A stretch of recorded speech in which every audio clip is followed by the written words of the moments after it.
Hello, listeners, and welcome to the latest episode of the AdQuick Madvertising Podcast, a podcast that explores the intersection of technology, creativity, marketing, all of the things that you care about. Today, we have a special guest. We have Ashley Mayer. She is a marketing and comms extraordinaire. She's worked on tech. She's worked on consumer. She's started her own venture capital fund, Coalition Partners. It's a pre-seed and seed fund built around the idea that the best early stage support comes from people in the trenches. She's an OG Silicon Valley veteran. She's now in New York. I've met her many times in the Bay Area. I've always respected her work. She's one of the smarter marketers in the space and really unique that she's transitioned to the side of capital. So I think a great guest for the show to get a perspective we don't usually have. Ashley, welcome to the show. What an intro. Thank you for having me, Adam. Thank you for joining us. And so the reason you're being on the show, and I'm going to get into more about your career in a minute, but let's just start out with the meat of it. You wrote a really interesting essay. I've got it up. I read it previously and even wrote a blog post reaction to it.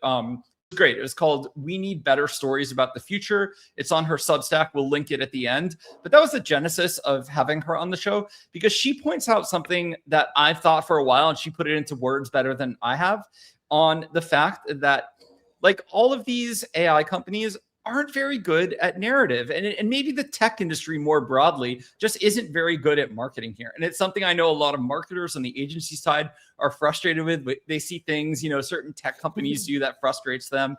And so Ashley has this really elegant piece on it. And so let's get into it. You write on, this is a great sentence. And all of the marketers listening to this will understand. You talk about how the AI industry is collectively failing at its primary narrative objective, which is give people a reason to root for the future. And the future is so exciting. We just had a space launch. We have generative AI tools, which, yes, create spam, but also make everyone's job easier, double-edged sword.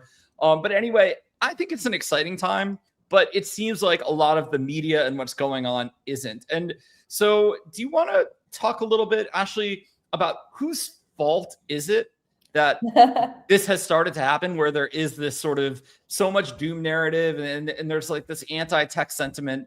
Let's just dive into it from there.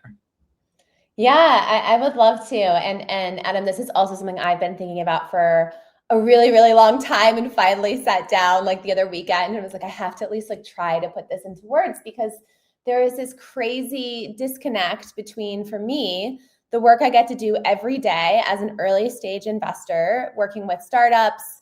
So spending all my time with founders, other investors, operators in the space. There's so much optimism. There's so much excitement for the future. I think we are truly living through the most exciting technology period in history.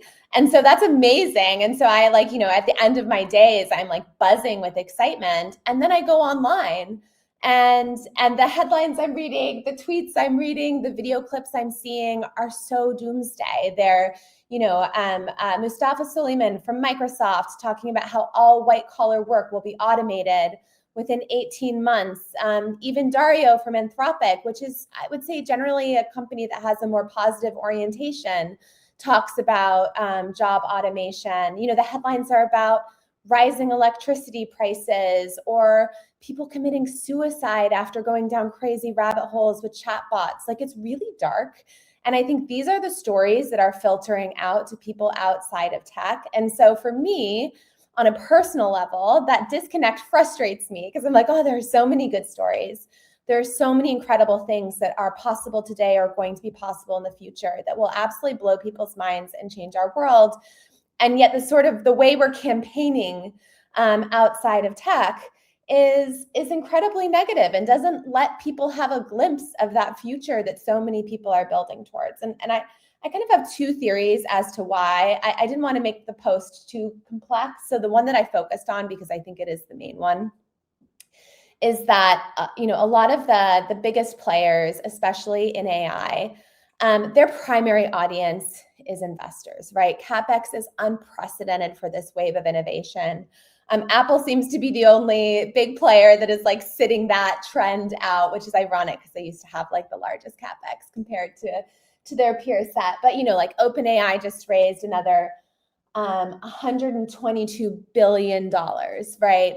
SpaceX, which is now the combined entity of SpaceX, XAI, and X. They're targeting a potentially $1.75 trillion market cap with their IPO. And so the numbers are so massive. And I think what that does, both whether companies are catering to private market investors to continue to fuel their growth and expansion, or they're making the case to public shareholders to see this investment as a positive thing, they have to tell the story around a world changing abruptly and massively, and to get investors excited and bought in. And so that looks like all jobs are going to shift from humans to agents. But that is not a story that resonates beyond, that very particular audience. And so I think, your listeners are all in marketing and brand, and they understand that, when a story doesn't make sense to one audience, it's probably because it's not for them. And that's the main thing with tech. Tech is telling a story that is not for the individual knowledge worker, not for the individual consumer. They're telling a story that is very much geared for the investor. And that's where sort of the narrative dissonance is coming in. And I think it's a little naive in today's media landscape to think that if you're saying, things about doom and gloom, or even really optimistic things, that's not going to escape the containment of a CNBC clip or a TBPN clip, now that we have TBPN. And it's sort of, of course, going to get referenced in larger stories that are to consumer, because I talk to smart B2B marketers about this all the time, that everything online is to consumer. It's all going to reach a direct person, and that person is going to get it and think it's for them, right? And so 100%. I think it's, go ahead. Oh, I was just going to say, the fragmentation of media means that we're seeing things outside the context they were intended for, right? Before I started Coalition, was at Glossier. And, we would try to be okay, this is for customers, this is for industry, this is our sort of corporate story. But, the thing we read on our blog post for a more corporate audience would get screenshot and posted to Reddit, right? Where it was Glossier super fans dissecting it. And that's even more extreme now. So I think you're totally right. I think it's very naive to think that you can just have a message for, this audience over here and this audience over here and this audience here, and there won't be any cross-pollination or pollution. And this is why my number one rule of all things comms is people are smart. Assume they're smart. Assume if they see you telling one story over here that's for them and a totally different and contradictory story over here that's for someone else, they're going to connect those dots, and they're going to start to question your intentions behind the narrative that they're getting. Totally. And it can go both ways, though, because there have been, for example, Costco, to a business audience on an earnings call, their founder said, "I would kill anyone who raised the price of the Costco hot dog." And this escaped containment of whatever finance media outlet it was on. And it's just every Costco person was sharing this and saying, "This is why we love Costco. This guy fights for the user." And it's just one thing that's always blown my mind is tech has still to this day, even the big tech firms, they don't do the sort of things that I feel really good consumer marketing people get. And some tech firms have hired a bunch of these people to really craft the image. Obviously, Apple does a great job. But even they've had some marketing where, they showed all of the instruments being the music one where it was that was a huge the hydraulic mistake. press. And it's just but they've also had wonderful marketing too. Perhaps it's been since Steve Jobs, but I think this is why I think especially in today's media environment, and the Costco example is such a good one. What that tells me is, to that CEO, his most important audience at any time is his customer, is the Costco shopper. And of course, when he's talking to investors, he's making sure that the story he's telling is one that is crafted for that audience. But he is also, and his very smart comms team is also thinking through how will this hit any individual Costco shopper. And this was something, you talk about sort of hubris or ignorance of tech.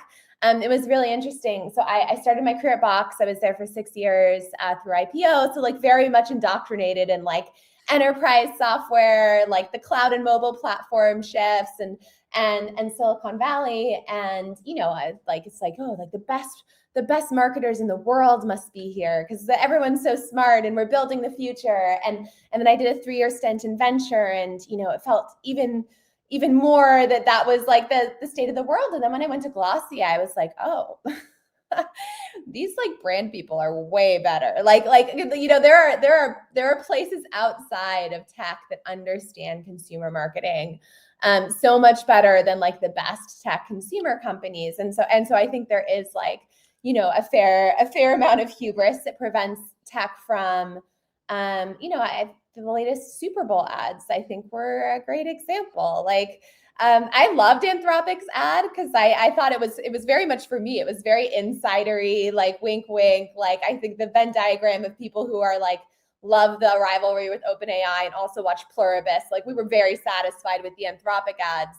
But I think for most people who like weren't even thinking about AI very much at that time, it was confusing. It didn't make sense to them. And so I think we have a long ways to go to as an industry to learn like true consumer marketing. Yeah, and when you were at Glossier, it's a different marketing problem than if you're at Fang. You pretty much own the market. You're not having to sell against 1,000 other people offering the same thing as you. And so actually this brings us to my next question. Yeah. You were talking about how the story of AI and changing that to be more positive could be on startups and not the big players who probably have to keep with these grandiose narratives that maybe talk over the consumer. I'm curious, how do you advise for the startups in this space how they can start to break through and get traction? Because we do have mostly brand marketers listening, but we certainly have people at growth companies, and I'd love for them to hear some of your words of wisdom of how a smaller company can start to punch above their weight. Yeah, and I was using startups in a very loose way in my essay. Like, basically, there are like the really big guys who are defining the narrative, and then there's everyone else. Maybe has like a less calcified story and therefore more flexibility, or maybe doesn't have to raise tens or hundreds of billions of dollars to be successful. So I think basically the big tech players have boxed themselves in. Like, they have to keep raising money. They've already sort of, painted a picture of what most people would consider to be a pretty dystopian future. They can shift that at the edges, but it's like turning the Titanic, right? Like, it's a lot harder than like being in a speedboat when you're a startup. So I think that the first advantage that startups have is investors should not be their primary audience. Now, obviously, like, I'm an investor, I'm interacting with founders in the context of, them fundraising to get their businesses off the ground. I invest super, super early. But early stage investors, the thing we care about most are you building something that is going to be valuable to customers? Like, that they are going to believe this makes their lives or their work or their health like better in some way? Like, are they going to want to pay for this? Are they going to value this in the right way?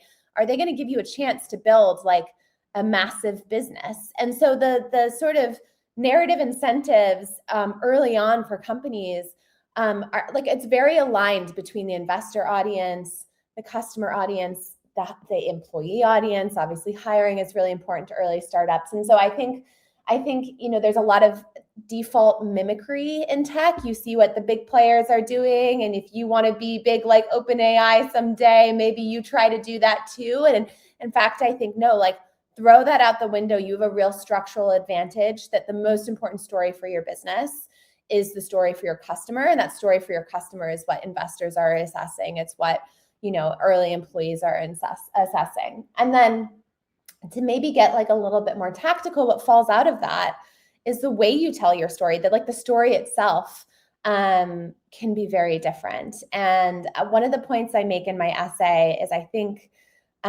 something that we've really messed up in this current era is that the biggest players, the fastest growing companies, have all made themselves the heroes of their own story. And I think some of this was accidental. Like, these companies have grown so quickly, right? The path to 100 million ARR charts have reached meme status. Like, And I think, to a tech audience, this is all thrilling. We love seeing like, wow, we're breaking all the prior rules of business building and growth. But the problem with that is like you kind of turn your customers, your users into non-player characters, right? Like it's a transactional relationship.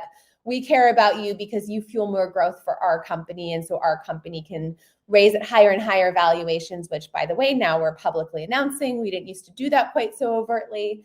And so the number one narrative thing that I think founders can do is to make someone else the hero of their story.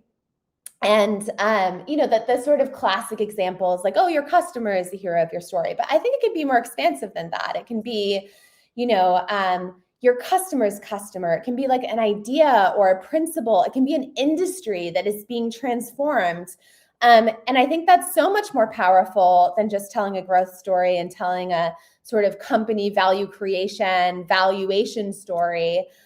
Because then if you are fortunate enough to have one of those crazy growth trajectories, your revenue is less about, oh, isn't this company great? And aren't all the people on its cap table lucky? It's like, oh no, this revenue is proof that the world is getting better for some subset of people or some industry, like in a way that a lot of people are rooting for, even if they're not your team, your investors, et cetera. And I think that's so much more exciting. And so this is not like a new idea. This is a very old idea that like, I think your audience probably understands really well. Like Apple celebrated the creative misfit, which is why that music ad flopped so hard, right? Because it was sort of replacing that human creativity with technology. Nike celebrated the everyday athlete.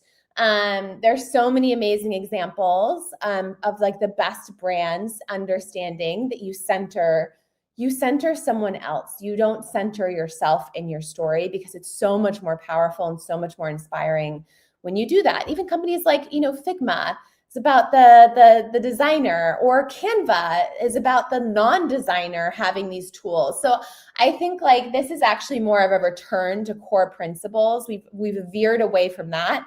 And I think we've veered away from that understandably because we're in this like tech is in this era of, acceleration and like progress is just good in its own right. And growth is exciting. And we sort of didn't take time to do the brand work and to think about like who wins if we win, because it's a much more resonant story than like, yay, this company is valued for a lot of money. It's like, no, yay, like this entire class of people is their lives are getting better in some way. Like we're all winning together.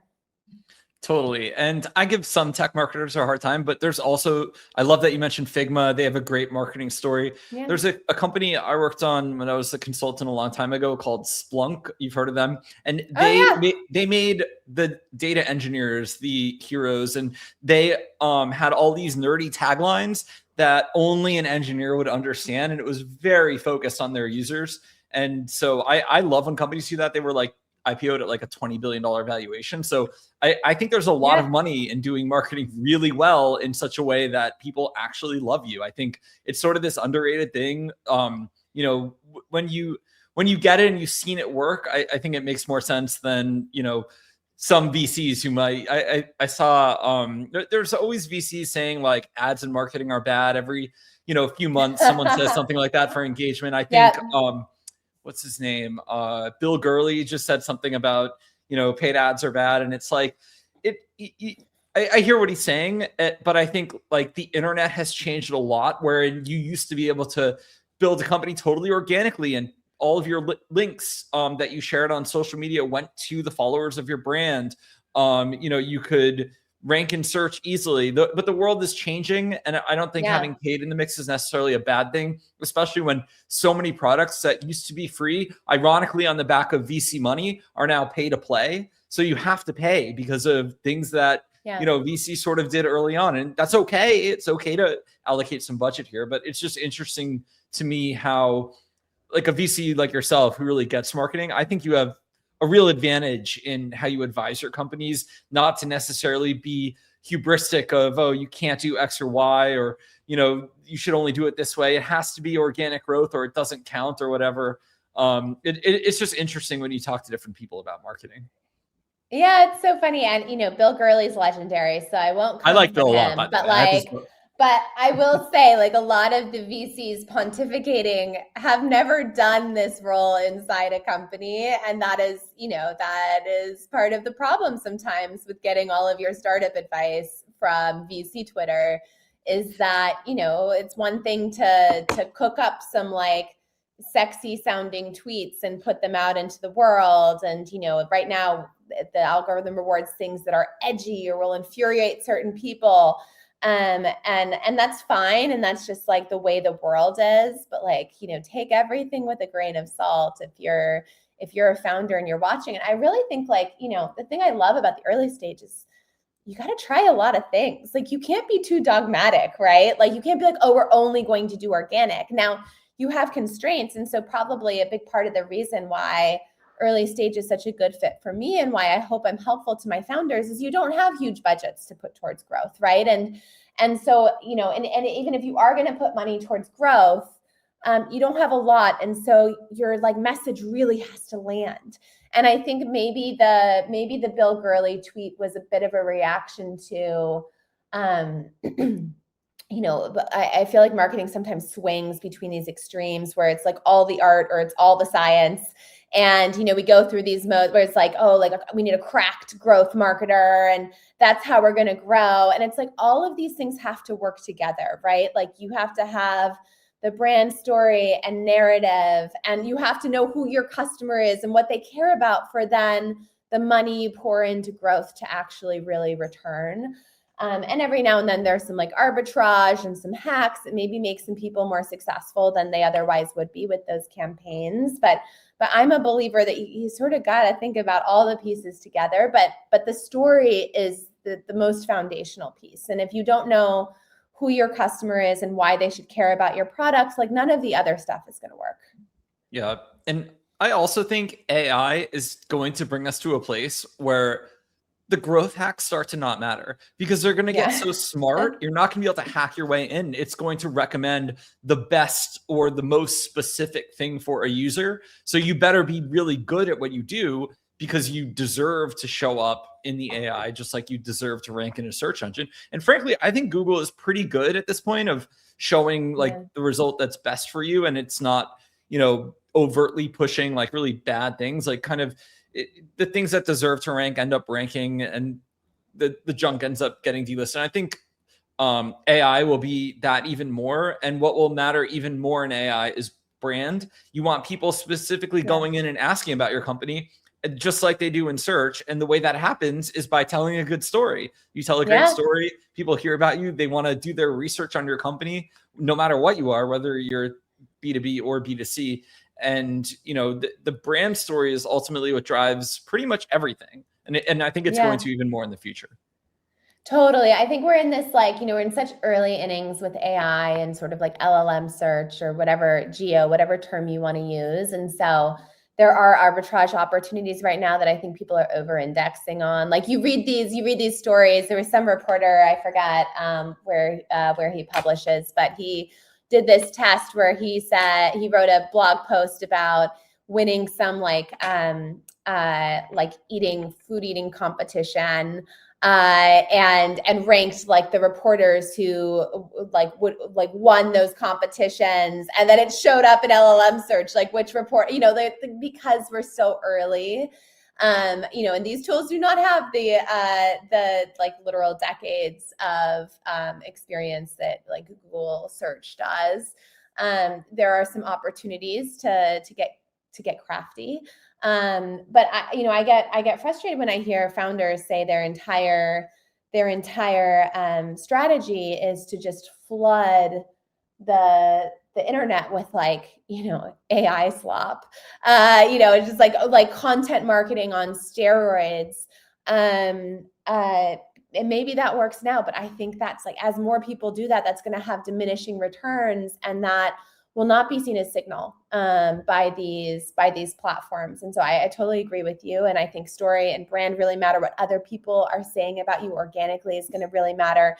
And then perhaps ironically, and I love this because we're all in this like go direct era in tech, I think media really matters. Like traditional, traditional publishing channels, when you look at what these LLMs reference in their answers, it's a lot of, it's like the AP or the Financial Times. And so it's a fun narrative violation that actually like traditional PR could be, could have outsized impact for companies wanting to sort of build their presence in this new surface area. And so, yeah, so I think you've got to be open-minded, and you got to try a lot of things, and you got to keep tabs on how things are shifting. Yeah. And I think people who have had a brand online for a number of years, and this is kind of unfair for startups, but they can still play catch up. But if you've had something like we had Mitch Joel on the show. I don't know if you know him. He's a Canadian marketer. He has the book 6 Pixels of Separation. He's like an OG marketing blogger, but he has a 6 Pixels of Separation blog he's had for like 20 years. And he told me he's never gotten more speaker requests in like the last 2 years, all from AI. He asked people, where did you find me? And they say AI. And it's funny because he had an SEO firm once, because he's like this well-known guy. He had an SEO firm once tell him, oh, you should cull all these pages from your blog because they'll cause the other pages to rank higher. And he's like, I don't really care. And he's like, I'm glad I didn't do that, because now the AI crawls all of, my content, which I publish a post every day or not every day, like probably once or twice a week for like 20 years, right? Like what Seth Godin has done. And I think that compounding just gets rewarded in the AI era, kind of like in a way that if you were to just flood things with spam, I don't think it would result in the same, because he's also referenced by media. He also goes on shows. Yeah. He's very human. And I think what AI actually will do well is reflect who is doing things very well from a human and company perspective, and hopefully weeds out the spammers, because it's going to be smarter than spammers. If the AI is going to actually make all of these employees redundant, spammers are even less intelligent than most people. So they're going to be kind of even more hosts in the future, I think. Yeah. Listen, that's another reason for optimism. Yes. I hope that's where we're heading. I think there are lots of, I saw, actually, you included my favorite Financial Times chart in your blog post, reacting to my blog post, where the two journeys of AI, either the three. It was like abundance, total collapse, or just like continued incremental growth, which I thought was just like the funniest thing, because I think that is how people are like weighing the future right now. I saw another Financial Times chart the other day that was actually showing that, as we know, social media has like very like polarizing effects, right? It's like pulled people further to the ideological extremes. And there is early indication that AI does the opposite. It like pushes people towards the center. And so anyways, there are lots of reasons for optimism. There are also lots of reasons for skepticism.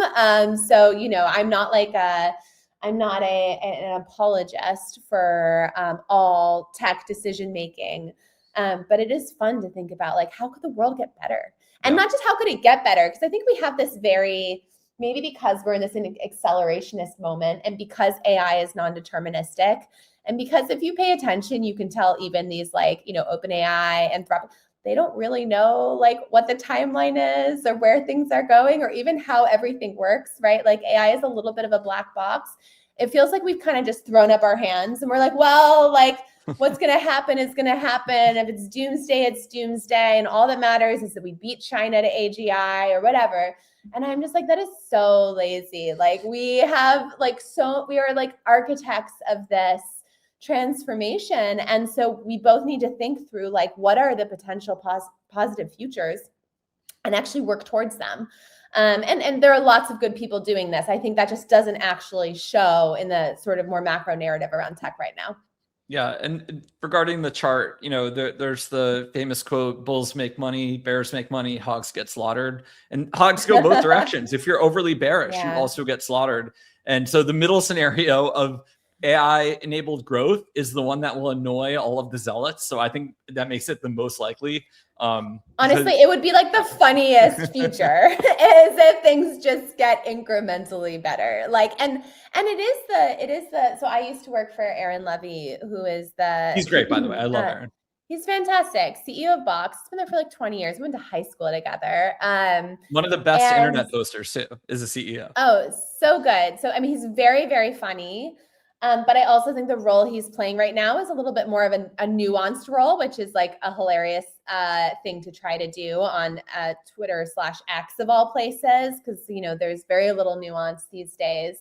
But he's like he's a big believer that like, listen, like, yes, these tools are amazing, and they're not just going to replace jobs. Like, we're going to think of new jobs that people can do because of all the productivity gains. And like, he had a tweet I was reading, I think it was from today, but I read it today, maybe it was from yesterday, that was like, yeah, like it does feel like every, tech leader right now is having some form of like AI psychosis. They've just gone so deep down the rabbit hole. And he's like, you kind of have to do that, but then you come back out and you realize, oh, actually, like AI is not good at these things, and I need more people to do those things.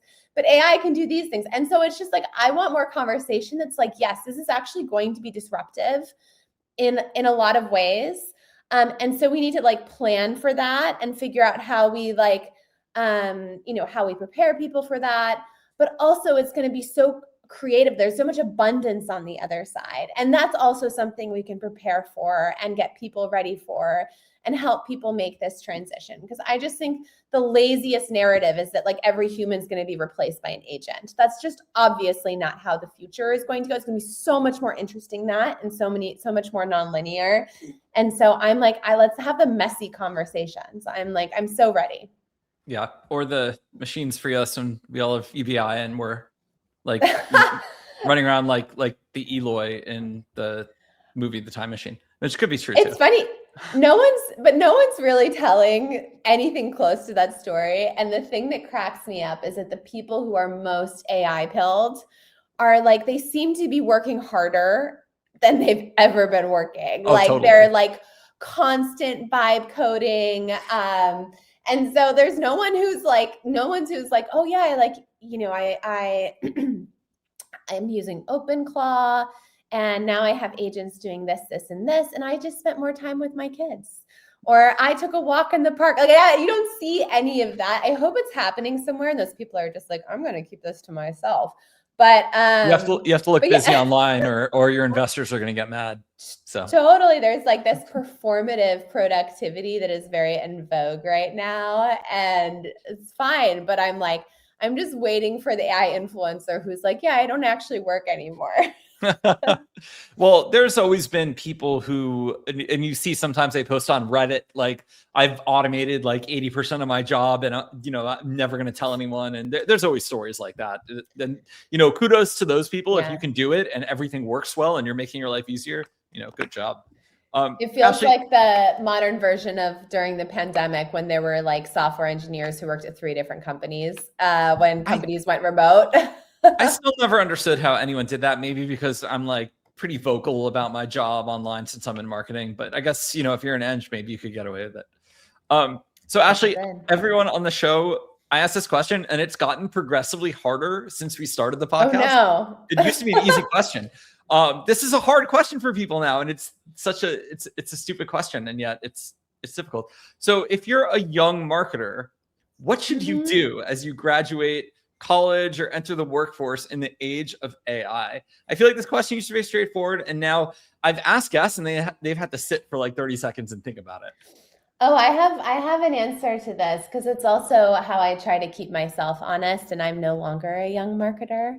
But as someone who like deeply believes that if you are in any sort of marketing related, I mean, I'm an investor now, but the way I like support my companies is through like marketing, storytelling, and at the early stages, everything is story. And for an emerging firm, everything is story. So it's like, I got to keep my hands dirty. I think that if I were a young marketer, I would just be like doing things. Like, I mean, I would start my own podcast and figure out how growth works, how to hack growth on YouTube. I would be writing and putting things out there and figuring out what does it mean to actually go and like build audiences, because I think this is a tough time right now for in the job market for like more entry level people. And I think what companies are really selecting for, I mean, the buzzword is agency, but people who have been hands-on and who have done it themselves. It's a little bit like what happened. I know a bunch of people who are writers, and you know, they get frustrated because they've like written the book and they think that should be the thing. But like publishers are not, unless you're their star, going to do any of the marketing for you. So you also have to be the marketer of your own book and be responsible for it reaching an audience. And so I feel like the same thing. It's not enough to like know the playbook. Like you need to actually get in there, and like things are changing in real time. And so like show that you really understand how LLM search works, run a bunch of experiments. Like, I think it's just like, be as hands-on as possible. You know, if you feel like you have the appetite or aptitude for it, like build your own audience as a marketer. I mean, Adam, that's worked like very well for you. I've kind of accidentally built a little bit of an audience on Twitter over the years, not strategically, but it is helpful for sure. I think it's just like doing things yourself and building and figuring out the tools and figuring out the tricks. You can't just come into a job with like an academic sense of how it works.